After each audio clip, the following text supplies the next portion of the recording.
નમસ્કાર મિત્રો, આજે થઈ છે 20 માર્ચ અને વાર થયો છે શુક્રવાર. આપણે આજના હાલના તાજા હવામાન સમાચાર જાણીએ તો મિત્રો જાણી લેજો કે શું આજે પણ ગુજરાત રાજ્યમાં ગઈકાલની જેમ જાણે ગુજરાતમાં મિત્રો મિની વાવાઝોડું ફૂંકાવાનું. ગુજરાતના તમામ ગુજરાતવાસીઓ મિત્રો ગઈકાલે કુદરતનું રૌદ્ર સ્વરૂપ ભર ઉનાળે જોવા મળ્યું હતું. એના કારણે મિત્રો આ વખતે ગુજરાતમાં ધાર્યા કરતાં માવઠું ભયંકર રીતે આવ્યું ને જાણે વાવાઝોડાએ અમુક વિસ્તારોમાં તો મિત્રો 100 કિલોમીટર કરતાં પણ વધારાના પવનો ફૂંકાયા ને અમુક વિસ્તારોમાં તો તબાહી મચાવી. ગુજરાતના ઉત્તર ગુજરાતથી દક્ષિણ ગુજરાતના વિસ્તારોમાં ધૂળની ડમરીઓ ઉડતા સૌરાષ્ટ્રના ઘણા બધા ભાગોમાં મિત્રો 1.5 ઇંચ સુધીના વરસાદ ખાબક્યાના સમાચાર. માવઠાને લઈને મિત્રો નવી આગાહી વ્યક્ત કરવામાં આવી છે. કચ્છ લાગુના વિસ્તારોમાંથી માવઠાની શરૂઆત થઈ. ધીમે ધીમે મિત્રો અચાનક વાતાવરણમાં પલટો આવ્યો. જામનગર, રાજકોટ, આ સાથે જૂનાગઢ, અમરેલી, ભાવનગરથી લઈને મિત્રો મધ્ય પૂર્વ ગુજરાત સુધીના વાતાવરણના તમામ પંથકોની અંદર મિત્રો કમોસમી વરસાદ ગાજવીજ સાથે ભારે વરસાદ સાથેના માવઠાએ મિત્રો અમુક વિસ્તારોમાં હતો, જેમાં મા કેરીના પાકને પણ મિત્રો કદાચ ખૂબ જ નુકસાન કર્યું. ખેડૂતો હાલ માવઠાના કારણે ખૂબ જ ચિંતામાં છે. આજના આ વિડીયોની અંદર જાણીશું શું હજુ પણ મિત્રો ગુજરાત માટે આ માવઠાની નવી આગાહી સામે આવી છે. શું ગુજરાતમાં હજુ પણ માવઠાનું સંકટ ટોળા જોવા મળ્યું છે? કયા જિલ્લાની અંદર હવામાન વિભાગ તરફથી નવી આગાહી વ્યક્ત કરવામાં આવી છે? માવઠામાંથી ગુજરાતવાસીઓને ક્યારે મુક્તિ મળશે? સાથે મિત્રો ગુજરાતના વાતાવરણને લઈને શું એકદમ આગાહી સાચી પડવા જઈ રહી છે અંબાલાલ પટેલ અને પરેશભાઈ ગોસ્વામીની? કારણ કે મિત્રો હજુ પણ એક માવઠાનો નવો રાઉન્ડ શરૂ થશે. તારીખ મિત્રો 26 તારીખે નવું વેસ્ટર્ન ડિસ્ટર્બન્સ સક્રિય થવાનું છે. અંબાલાલ પટેલ, પરેશભાઈ ગોસ્વામીની ચિંતાજનક આગાહીઓ સામે આવી છે. પર ઉનાળે ચોમાસા જેવો માહોલ અને ગુજરાતમાં શું ચોમાસાનું આગમન થઈ ગયું છે? તમામ અપડેટો જાણીએ એ પહેલા મિત્રો તમે અમારી આ TV7 ગુજરાતી YouTube ચેનલ ઉપર નવા છો તો ખાસ વિડીયોને લાઇક કરી દેજો. ચેનલ ઉપર નવા છો તો ચેનલને સબસ્ક્રાઇબ પણ કરી દેજો. તો હાલ મિત્રો ભર ઉનાળા દરમિયાન ચાલી રહેલા ગુજરાતમાં જેને ચોમાસું બેસ્યું હોય, માવઠામાંથી ગુજરાત ખાસ કરી મિત્રો વાવાઝોડાને લઈને શું કરવામાં આવી છે આગાહી? કારણ કે પ્રચંડ પવનો ફૂંકાઈ રહ્યા છે. અમુક વિસ્તારોમાં તો મિત્રો ગુજરાતમાં 60થી લઈને 70 કિલોમીટર પ્રતિ કલાકની ઝડપે તોફાની પવનો ફૂંકાના, ડમરીઓ ઉડી ખેડૂતોને પાકને ખૂબ જ નુકસાન થયું છે. આ સમયગાળા દરમિયાન ભારે પવનોના કારણે મિત્રો ગુજરાતના ઘણા બધા વિસ્તારોમાં તો તમે જોઈ શકો છો વૃક્ષો પણ ધરાશાયી થયા હોય તેવા સમાચાર સામે આવ્યા. આ સાથે મિત્રો અમદાવાદ હવામાન વિભાગ તરફથી સમગ્ર ગુજરાત રાજ્યનો જે નકશો જાહેર કરી દેવામાં આવ્યો છે એ નકશા વિશે વાત કરીશું કે આગામી 3 કલાક માટે ગુજરાતના કયા વિસ્તારની અંદર કેવા પ્રકારની જે આગાહી વ્યક્ત કરવામાં આવી છે, કેવા પ્રકારનું એલર્ટ છે એ જાહેર કરવામાં આવી છે. આજે ગુજરાતના કયા વિસ્તારની અંદર છે એ વરસાદ જોવા મળશે. કારણ કે મિત્રો આજે ગુજરાતમાં વરસાદની માત્રા ઘટશે. એમને લઈને પણ સૌથી સારા સમાચાર સામે આવ્યા છે. તો ચાલો મિત્રો જાણીએ કે જે અમદાવાદ હવામાન વિભાગ તરફથી સમગ્ર ગુજરાત રાજ્યનો જે નકશો જાહેર થયો છે, નકશા વિશે થોડીક વિગતવાર માહિતી મેળવીએ. હાલ મિત્રો તમે જોઈ શકો છો અમદાવાદ હવામાન વિભાગ તરફથી સમગ્ર ગુજરાત રાજ્યનો નકશો છે જાહેર કરી દેવામાં આવ્યો છે.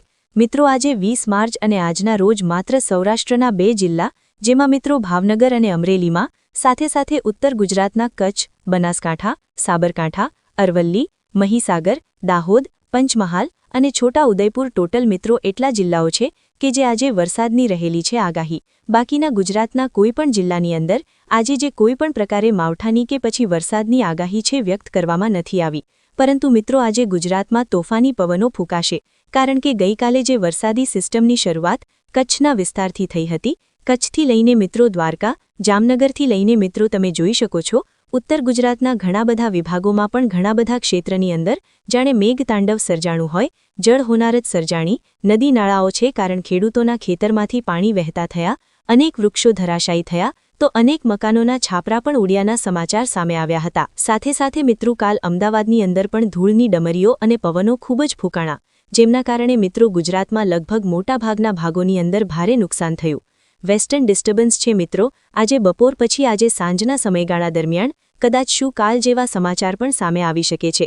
કારણ કે રાજકોટ ઉપલેટા લાગુના વિસ્તારોની અંદર કરા પડ્યા તો અમુક ગ્રામીણ પંથકોમાં પણ નદીમાં પાણી આવી ગયાના સમાચાર સામે આવ્યા. સાથે મિત્રો આપણે જાણીશું હવામાન વિભાગે હજુ પણ આજે પણ મિત્રો શું કયા જિલ્લાની અંદર વરસાદની કરી દીધી છે ડરામની આગાહી. અત્યારે સૌથી પહેલા મિત્રો સેટેલાઇટ ઇમેજના માધ્યમથી જાણીશું.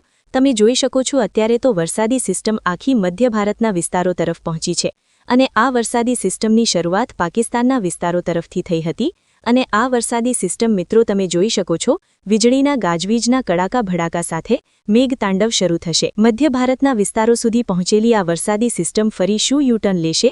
મિત્રો આ વરસાદી સિસ્ટમ યુટર્ન લેશે દક્ષિણ ગુજરાતના ભાગો સુરત, તાપી, નવસારી, દમણ, દાદાનગર હવેલી, પંચમહાલ, દાહોદના વિસ્તારની સાથે સાથે દક્ષિણ ગુજરાત, નર્મદાના હવામાનની અંદર શું અસર કરશે?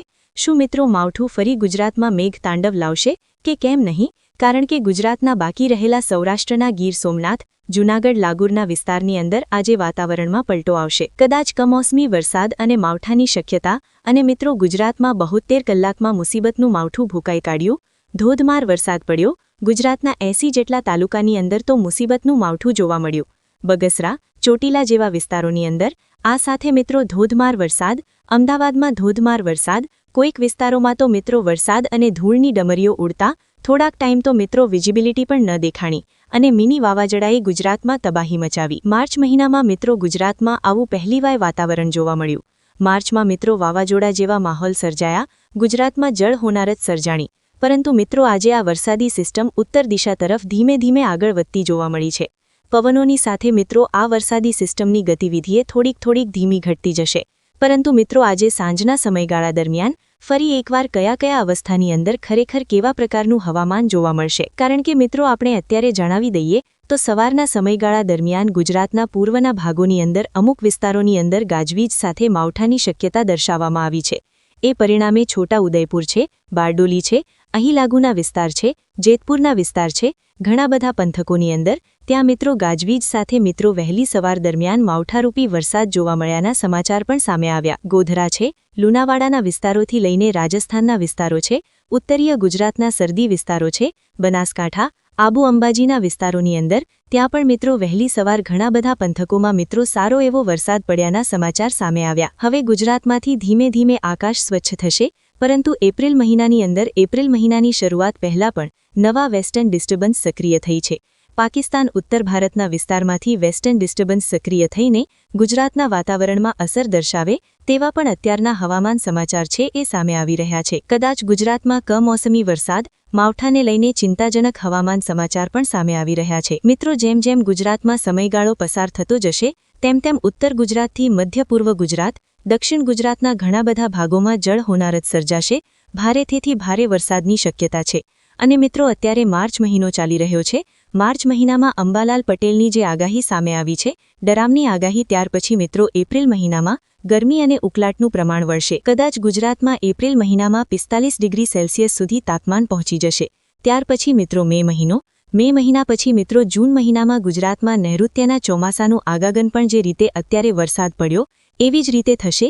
વાવાઝોડા સાથે જેમાં મિત્રો બંગાળની ખાડી, અરબ સાગરના દરિયાની અંદર નવા સાયક્લોનિક સર્ક્યુલેશન, નવી વેસ્ટર્ન ડિસ્ટર્બન્સ સક્રિય થઈ છે। નવી લોસવાળી વરસાદી સિસ્ટમ ઉત્તર ભારતના ભાગોમાં વેસ્ટર્ન ડિસ્ટર્બન્સની અસરના કારણે ગુજરાતમાં વહેલી સવાર દરમિયાન ઠંડા પવનો ફૂંકાઈ રહ્યા છે।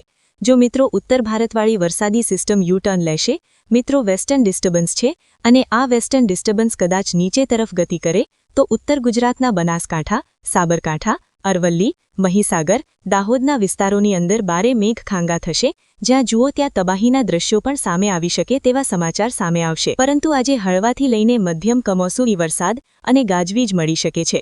કારણ કે મિત્રો કાલે પણ વીજળી પડ્યાના સમાચાર સામે આવ્યા હતા। ગાજવીજ સાથે ધોધમાર વરસાદ પડ્યો હોય તેવા પણ સમાચાર સામે આવ્યા હતા।